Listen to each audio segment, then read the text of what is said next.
Hello கார்த்தியா?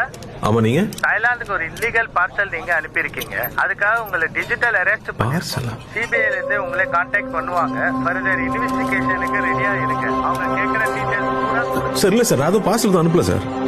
நீ கொஞ்சம் check பண்ணி பாருங்களேன் ப்ளீஸ். என்னடா என்னாச்சு? நான் ஏதோ கொரியர்ல ட்ரக்ஸ் அனுப்பிச்சிருக்கேன், தாய்லாந்துல மாட்டிக்கிச்சு, டிஜிட்டல் அரெஸ்ட்னு சொல்றானுங்க. முதல்ல போனை கட் பண்ணு. இன்னும் கொஞ்ச நேரத்தில் ஃபுல் செட்டப்போட வீடியோ கால்லேயே வருவான். சிபிஐ ஆஃபீஸர் பேசுறேன், இதை பத்தி வெளியில யார்கிட்டையும் சொல்லக்கூடாதுன்னு சொல்லுவான். உன் Aadhaar number, bank account number வரைக்கும் எல்லா டீட்டெயிலையும் புட்டு புட்டு வைப்பான். ஸ்கேம் கால்டு அது.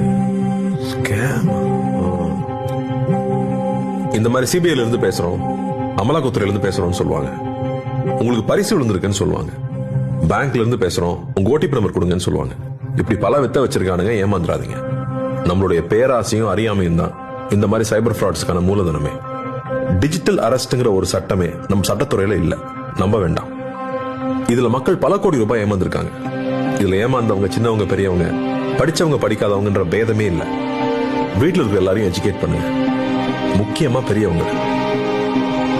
Let's build a safer digital world.